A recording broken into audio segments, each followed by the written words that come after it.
Alright guys, welcome back to week 4 of my pursuit for a C8 through eBay flipping.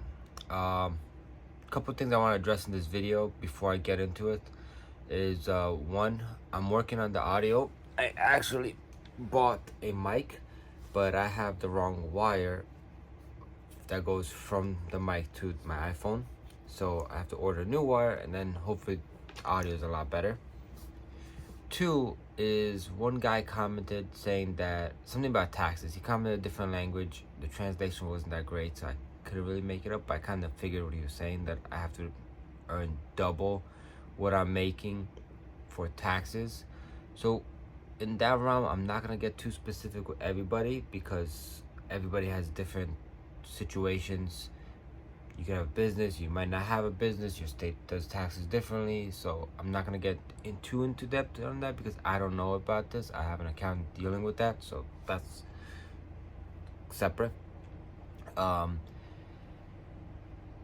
my thing with this is not being able to make $100,000 and go buy a Corvette cash out, because if I have $100,000, I'm not gonna go buy a Corvette right away.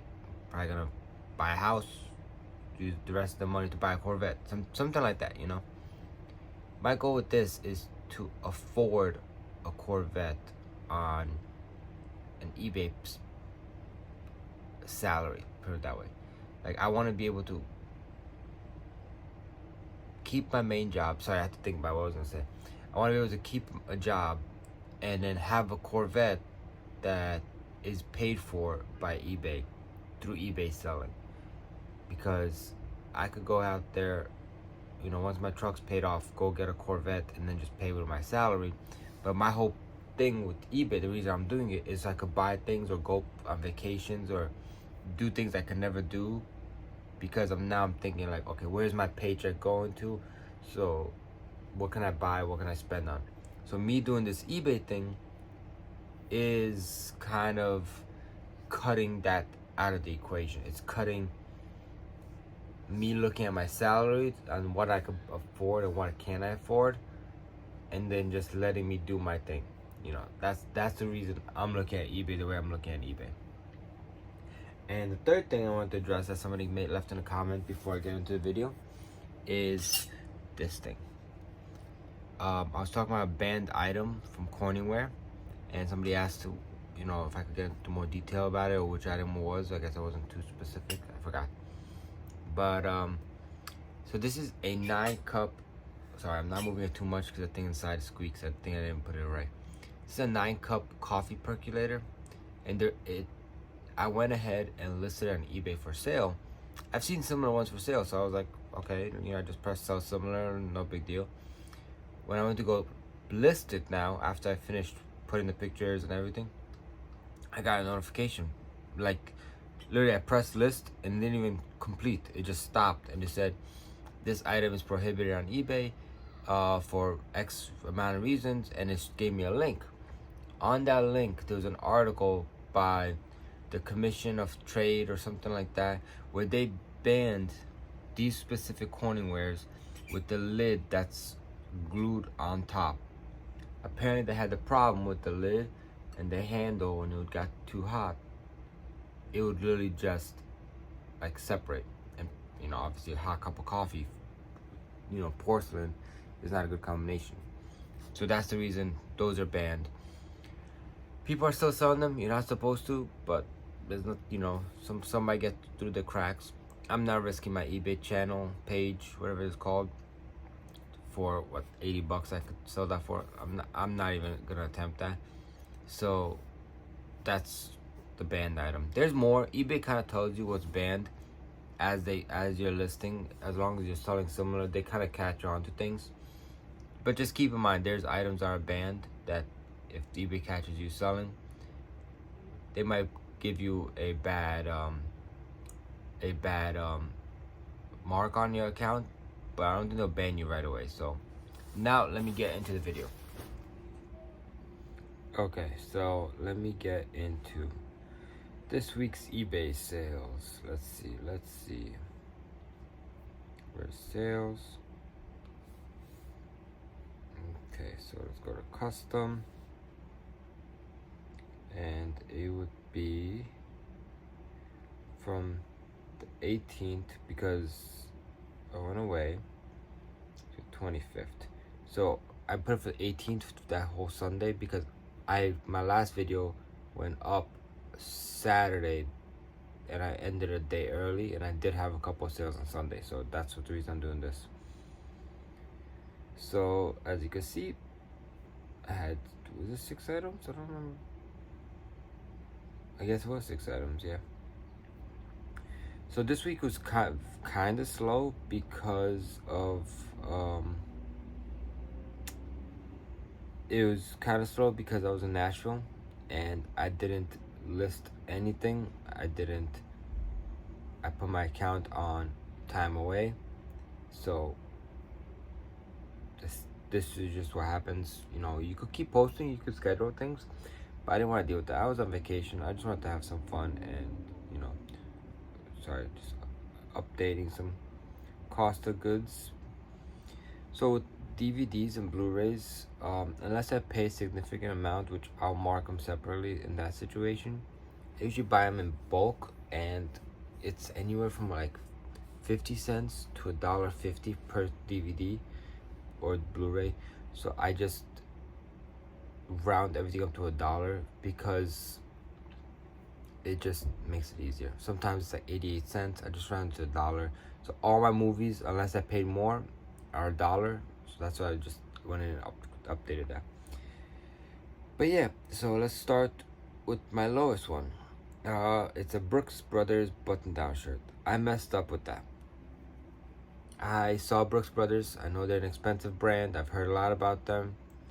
And the thrift store near me had like 4 of them.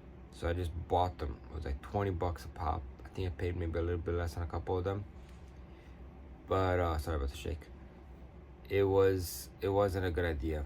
Like, here's a shirt. I should have ironed it, but it's whatever. They don't go for that much, unfortunately. I learned the hard way. So I'm just trying to get my money back on them as best as I can. So this one I sold for $31 with shipping. Gave me a total of $1.82 in profit. At least I didn't lose. I guess that's a pro.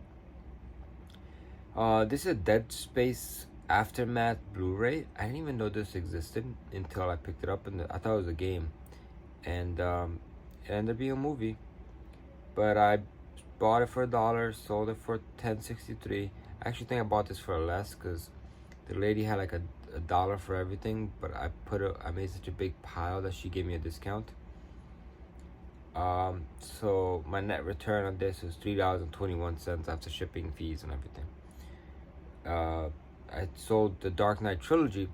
Fun story with this. I went to FYE years ago, and I was buying the Fast and Furious bundle pack, and the guy that was working there was like, listen, we're closing the store next week, like, get whatever you want, I'll give you the craziest deal. So I just literally bought a bunch of movies, and the Dark Knight trilogy was in the box set, and literally he charged me for the Dark Knight, for the Fast and Furious bundle set, and everything else was like $1 pretty much.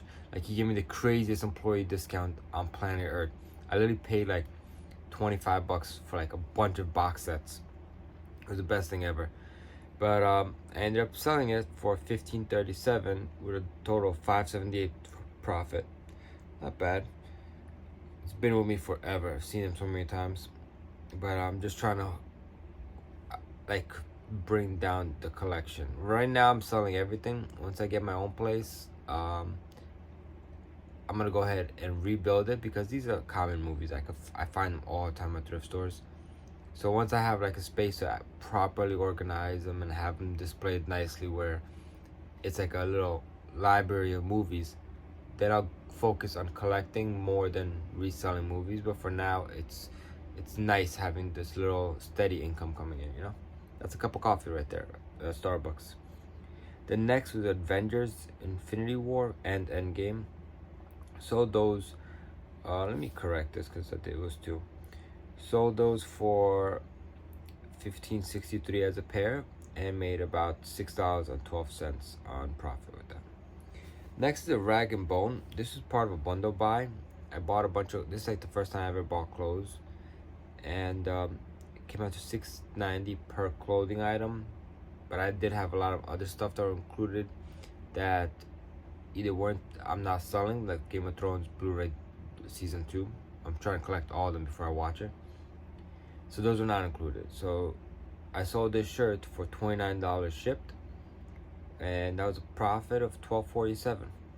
The next one is the biggest money maker for the week. Like again, it's a slow week, only 6 sales.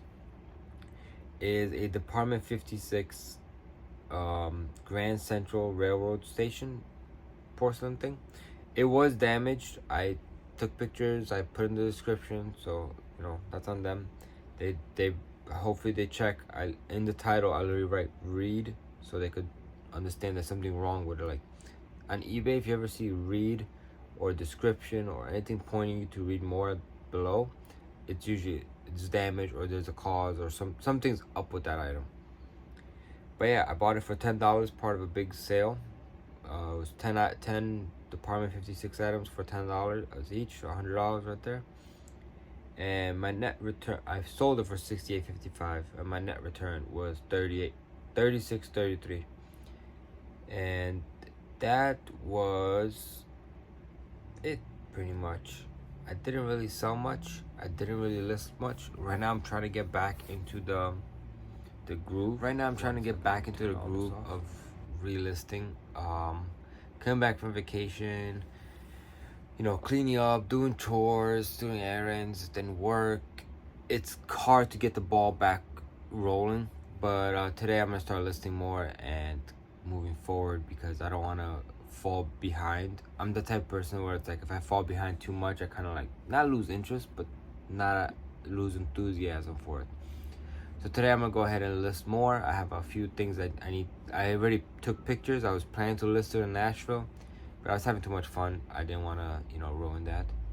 So I'm gonna go ahead and list those today, and this week hopefully have some, you know, new items picked up and new sales, and hopefully it's a good week. But let's see. Fingers crossed.